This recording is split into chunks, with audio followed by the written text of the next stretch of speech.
Hola, ¿qué tal? ¿Cómo estás? Dios te bendiga en esta preciosa hora.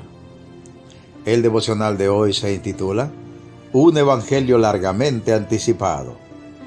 Una aportación de nuestro hermano Marcos Queregues, de Buenos Aires, Argentina, sobre los estudios del profesor Vernon McGee.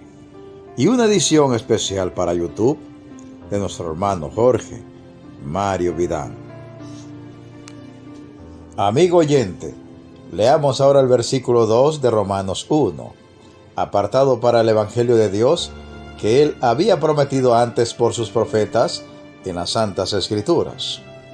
Esto quiere decir que si uno vuelve atrás y examina los libros del Antiguo Testamento, se dará cuenta de que el Evangelio fue prometido por los profetas con mucho de anticipación.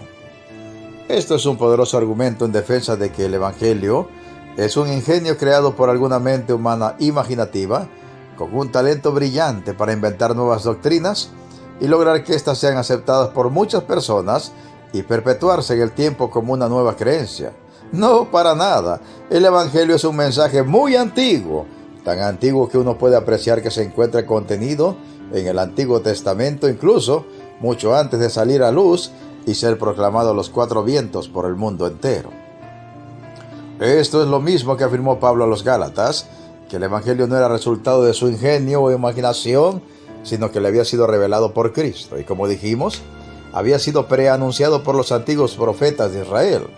Vean lo que dice Gálatas 1:11-12. Mas os hago saber, hermanos, que el Evangelio anunciado por mí no es según hombre, pues yo ni lo recibí ni lo aprendí de hombre alguno, sino por revelación de Jesucristo. El diccionario bíblico Andrew Ward hace el siguiente comentario al respecto. Este evangelio no es algo nuevo y no es una invención inteligente del hombre. El mundo de Pablo era muy parecido al nuestro, donde las personas preferían las nuevas enseñanzas y doctrinas.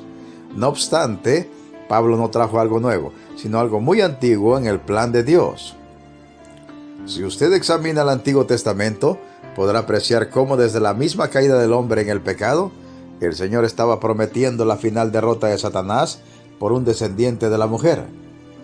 Al diablo le hizo esta amenazadora promesa y una esperanzadora promesa a nosotros, de que si bien el maligno lograría causarle gran dolor al descendiente de la mujer, como la mordedura de una serpiente en el talón, lo cual señala hacia la cruz, aquel descendiente finalmente lo destruiría, como quien pisotea una serpiente en la cabeza, lo cual señala el triunfo final de Cristo en la cruz y su gloriosa resurrección.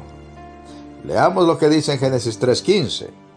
Y pondré enemistad entre ti y la mujer, y entre tu simiente y la simiente suya. Esta te herirá en la cabeza, y tú le herirás en el talón. Y si usted continúa a través del Antiguo Testamento, notará innumerables referencias al Evangelio de Cristo. Podrá verlo en el principio de elección, cuando el Señor eligió a Jacob por sobre Esaú, a pesar de que el primogénito y favorito de su padre era Esaú. Podrá verlo en las innumerables referencias al Cristo presentadas en la ley dadas por medio de Moisés. En aquellos santos mandamientos, usted puede apreciar cómo aquellos estatutos, ceremonias, ofrendas, festividades, señalan directamente a la venida, cualidades, carácter, sacrificio y resurrección del Mesías y de su futuro reinado sobre el mundo entero.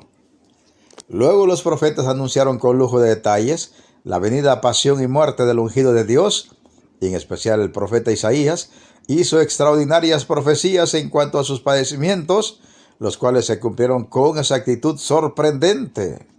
Ciertamente llevó él nuestras enfermedades y sufrió nuestros dolores, y nosotros le tuvimos por azotado, por herido de Dios y abatido. Mas él fue herido por nuestras rebeliones, molido por nuestros pecados.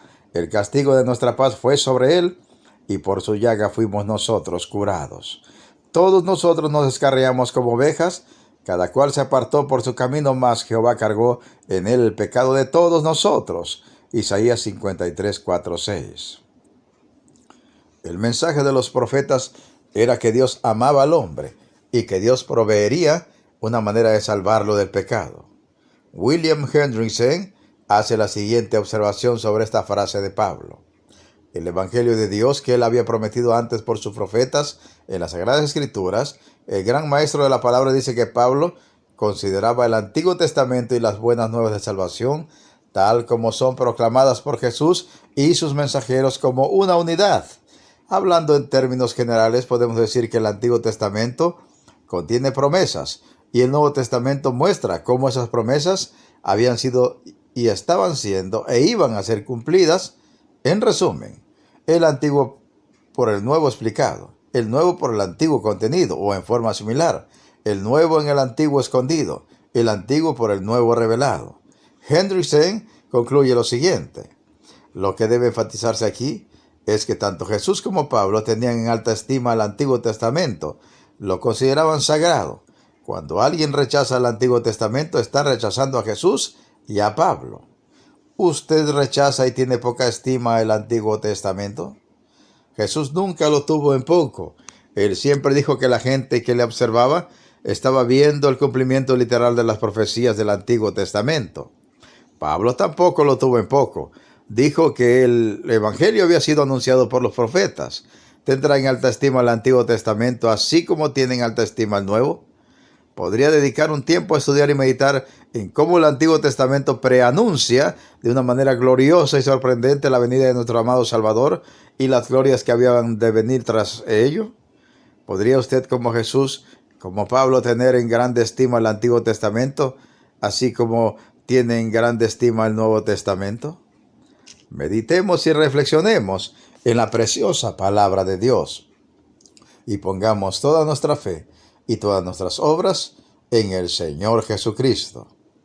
Se despide de ustedes un siervo de Cristo y servidor de todos, Pedro Navarro Cartagena, desde los estudios de grabación de la Iglesia Cristiana La Viña de Jesucristo, ubicada en Progreso, Yucatán, México. ¿Y sabes qué? La mejor noticia: Cristo viene pronto. Preparémonos para volver a casa. Amén, amén y amén.